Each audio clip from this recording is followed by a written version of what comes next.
Hello बच्चों, let's read the question. The question says that cations present in slightly acidic solutions are Al plus 3, Zn plus 2 and copper plus 2.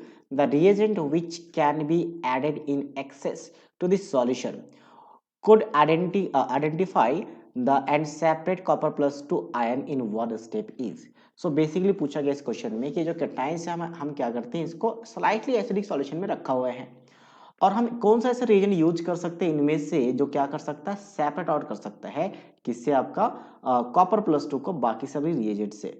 तो अगर मैं बात करूं तो सबसे बेस्ट रिएजेंट होता है NaOH। NaOH किस तरीके से होता है, अगर मैं बात करूं इनके रिएक्शंस का, बाकी ऑप्शन के बारे में हम एक बार डिस्कस कर लेंगे।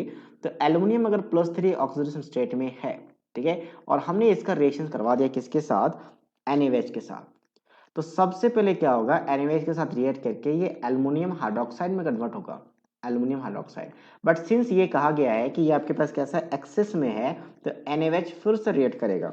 सबसे पहले आपके पास AlOH हॉल थ्राइस का जो बनेगा वो प्रेसिपिटेट बनेगा, ठीक है, और ये व्हाइट कलर का प्रेसिपिटेट होता है। अगर हम लिखना चाहे तो व्हाइट कलर का प्रेसिपिटेट होता है, PPT बनता है, और ये एम्फोट्रिक नेचर का है, एम्फोट्रिक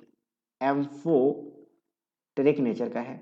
सो एम्फोट्रिक का मीनिंग क्या होता है, जो एसिड और बेस दोनों के साथ रिएक्ट करे, तो यहाँ पे बेस है रिएक्ट कर जाएगा फिर से, और रिएक्ट करने के बाद ये कॉम्प्लेक्स बनाता है, यानी सोडियम AlOH हॉल 4, ठीक है, ये कॉम्प्लेक्स बनाता है। तो पहला वाला रिएक्शन हो गया बेसिकली कह सकते हैं। सेकेंड बात करें अगर हम Zn+2 का, तो Zn+2 के साथ रिएक्ट करके NaOH अगर मैं बात करूं तो ये किस में कन्वर्ट हो जाएगा, तो ये कन्वर्ट हो जाएगा आपके पास ZnOH हॉल ट्वाइस का, और ये भी बेसिकली व्हाइट प्रेसिपिटेट और साथ साथ में एम्फोट्रिक नेचर का होता है। ये भी सेम ही है, व्हाइट प्रेसिपिटेट और साथ में एम्फोट्रिक नेचर का होता है।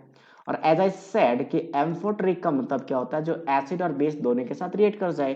तो हमने फिर से यहाँ पे अगर बेस हम एक्सेस में लिए, ये आपके पास प्रेसिपिटेट बनता है, एक्सेस में लिया तो फिर से रिएक्ट कर जाएगा। तो ये क्या करेगा, जिंक का यहाँ पे कॉम्प्लेक्स बनाएगा। तो जिंक का कॉम्प्लेक्स हम कुछ इस तरीके से यहाँ पे बना सकते हैं, ठीक है। NO2 रहेगा क्योंकि आपका ऑक्सीडेशन स्टेट क्या होगा, जिंक का 2 होना चाहिए, कुछ इस तरीके से बैलेंस्ड होगा कि 2 होना चाहिए, ये कॉम्प्लेक्स बन गया। But in case of copper plus 2 ion, अगर मैं बेस के साथ रिएक्शन करवा दूं तो सबसे पहले तो क्या बनेगा यहाँ पे, कॉपर हाइड्रोक्साइड, कुछ इस तरीके से, ठीक है, जो बेसिकली ब्लू कलर का प्रेसिपिटेट होता है, ब्लू कलर का PPT बनाता है। अब मैं इसकी बात करूं तो ये कैसा होता है, ये होता है बेसिक, और अगर ये बेसिक है तो ऑब्वियसली NaOH एक बेस है जिसके साथ रिएक्ट नहीं कर सकता, सो दैट मींस आगे फर्दर रिएक्शन पॉसिबल नहीं है। सो एक्सेस ऑफ NaOH ले ले, क्योंकि यहाँ पे बोला गया कि एक्सेस में लेना सॉल्यूशन का था, एक्सेस ऑफ NaOH ले ले तो हम इस तरीके से क्या कर सकते हैं कि दोनों उसमें डिसॉल्व हो जाएगा, कॉम्प्लेक्स बना लेगा, पर थर्ड कंपाउंड डिसॉल्व नहीं होगा, कॉम्प्लेक्स नहीं बनाएगा, वो रिएक्ट नहीं करेगा, तो हम कॉपर प्लस 2 आयन को वहां से सेपरेट आउट कर सकते हैं। अब पहला हमने HCl चूज क्यों नहीं किया, क्योंकि HCl के केस में अगर हम बात करते हैं ये एसिडिक है और ये खुद एसिडिक सॉल्यूशन में है, तो कोई रिएक्शन यहाँ से पॉसिबिलिटीज नहीं है। NH3 की बात करें तो NH3 के केस में पहला रिएक्शन हो जाएगा, बट बाद में इसके बाद जो सेकेंड वाला स्टेप है वो पॉसिबल नहीं होता, तो इसलिए हमने NH3 का नाम लिया। और साथ साथ में Na2CO3 की बात करें तो सेम ही कंडीशन है कि पहला रिएक्शन हम कार्बोनेट बना लेंगे, बट इसके आगे रिएक्शन नहीं होते, तो यहाँ से पॉसिबिलिटीज नहीं है। So that means option C is the right answer of this question. So I hope you understood it well. All the best.